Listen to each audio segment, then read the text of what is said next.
Olá, vamos continuarmos a explicar nesse terceiro vídeo, utilizando algumas passagens do Novo Testamento e esclarecendo que Cristo não está em pé de igualdade para com Deus. Não é esta visão do Cristo nas suas escritas, não é esta visão de nenhum apóstolo quando escreve. Sempre que há uma escrita dos apóstolos, ele está escrevendo que Cristo está ali, vou usar uma palavra, sujeito, submisso, obedecendo, seguindo algo que o Pai, o Deus Supremo, permitiu ou que já estava em seu projeto que cumprisse.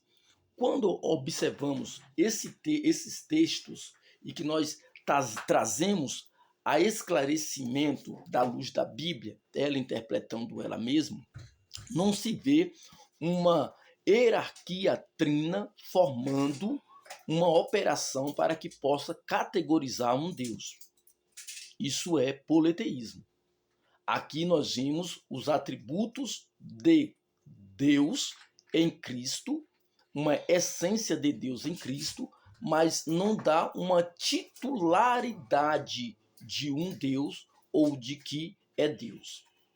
Uma forma ou ser igual não fez com que ele usurpasse o lugar do próprio Deus. Ao entender esses textos que nós estamos aqui colocando dentro do Novo Testamento, o apóstolo Paulo, em Coríntios capítulo 15, o apóstolo Paulo em Filipenses 2, Colossenses 1, de 1 a 15, você vai observar, o escritor de Hebreu também vai colocar em Hebreus 1, 3, você vai ver também Paulo dizer a Timóteo 2, 5. Essa avalanche de versículos vai nos explicar claramente a posição designada para o Messias, o propósito do Cristo que Deus o enviara.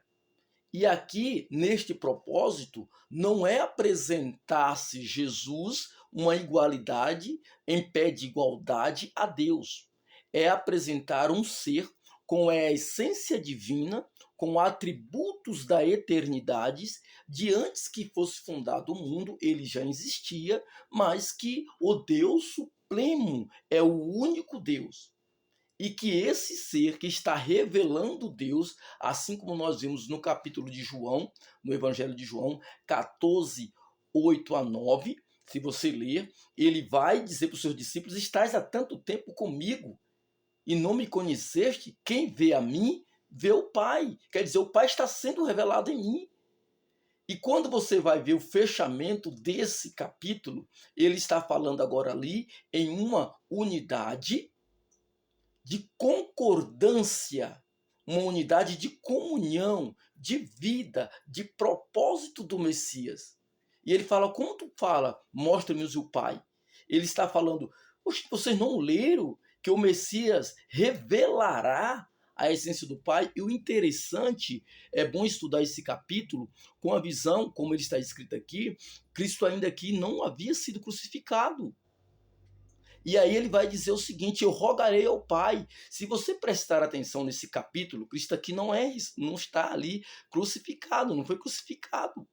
E quando você vê João 15, e você vai ver João 17, no capítulo 17, versículo 3, você vai ver uma forte influência de Cristo dizendo, e eu quero que eles reconheçam a ti.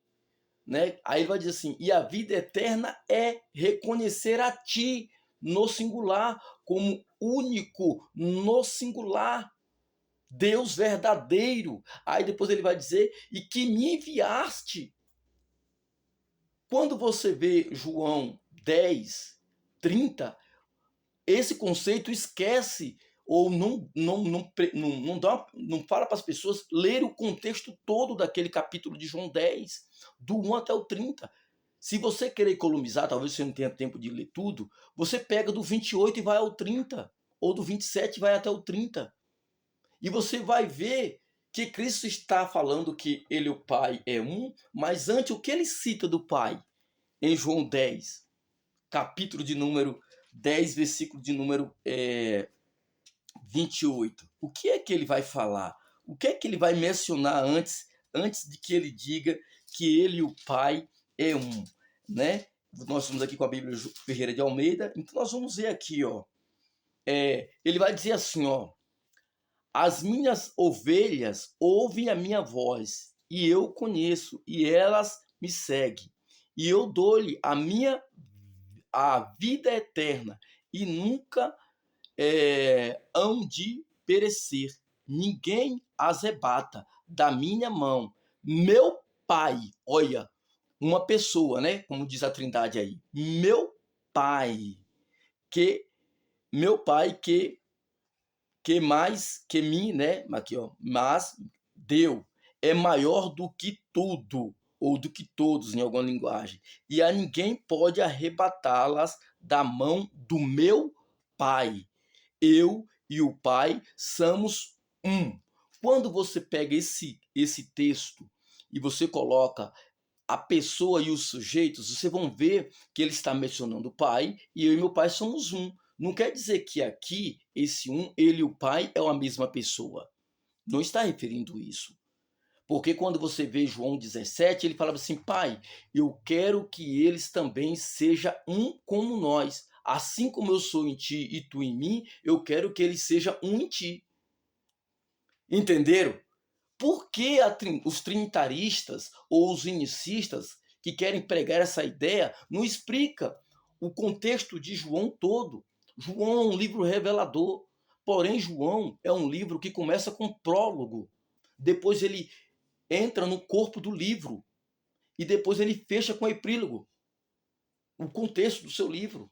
Então, a leitura que João está ali há 80 anos da era cristã, naquele período, ele está ali combatendo e afirmando às pessoas que Jesus é o Messias, é o enviado de Deus, é a promessa, é o Adão, né? É o primeiro homem, é o que as escrituras estavam falando dele, e não João. O interessante é que João tem mais versículo afirmando Jesus como filho do que Deus. E aí essa ideologia trinitarista rebenta as questões de filho e querem induzir a questão de Deus, de mais um Deus, ou de um ser, ou tira o poder de Deus. Tem dois pontos de se ver essa questão. Ou eles estão tirando o poder de Deus, ou eles estão colocando dois ou três seres para formar um Deus. E isso é politeísmo, como eu já falei. Então você vê que aqui é claro. E se você prosseguir o texto, você vai entender. Outro texto aqui, ó, Timóteo capítulo 2 e versículo 5. Se você ler Timóteo capítulo 2, versículo 5, você vai ver aí Timóteo 2,5. Porque há um só Deus e um só mediador entre Deus e os homens, Jesus Cristo, homem. Primeira coisa, há um só Deus. O texto é claro, há um só Deus, né? E um só mediador entre Deus e os homens. Isso aqui que a gente está escrevendo é Paulo ao Timóteo, segundo a atribuição dessa carta a Paulo. E aqui é nítido. Paulo poderia escrever assim: e há um Deus e o seu filho igual a Deus. Não, ele diz que Cristo é mediador e ele afirma embaixo, homem. Esse homem não quer dizer que é homem só carnal, mas é a imagem que ia resplandecer sobre a terra e fazer a ligação. É a escada que Jacó viu, anjos descendo e subindo. É o reflexo da mensagem que ele disse a Natanael. Né? Tu verás anjos subindo e descendo. Tu maravilhas com isso, como tu vê anjos subindo e descendo. Então, esses pontos, Hebreus capítulo 1, versículo de número 3. Hebreus capítulo 1, versículo de número 3. Ao qual sendo o resplendor da sua glória e a expressão imagem da sua pessoa e substanciando todas as coisas pela palavra do seu poder, havendo feito por si mesmo a purificação dos seus pecados, assentou-se à destra da majestade nas alturas, assentou-se à destra da majestade sobre a altura. E esse contexto todo desse livro vai dizer que Deus glorificou a Cristo e exaltou a Cristo. E Cristo está à destra do Pai. E esse poder, e esse texto aqui é onde vai ter aquela polêmica do proxenel, né? Que é todos os anjos, o nome proxenel tem mais de uma referência, então na nossa Bíblia ficou e todos os anjos adorem, né? Que em proxenel pode ser todos os anjos honrem. Aí a gente vamos entrar em outra questão. Então temos que entender isso. Temos que entender as escrituras de maneira sábia. E tem outros versículos que eu não falei aqui, que fica para o próximo vídeo. Confira a sua Bíblia, se você quiser, entre em contato conosco. Nós vamos depois estar editando um vídeo melhor para que vocês acompanhem comigo todos os versículos e quebre essa crença que não é bíblica. É um conceito surgido depois de 381 anos, que é um conceito trinitário. Mas eu acredito em Deus Pai Todo-Poderoso, acredito no Messias enviado pelo nosso Deus e acredito na ação do Espírito Santo manifestado em nossas vidas. Mas o único Deus que opera todas as coisas.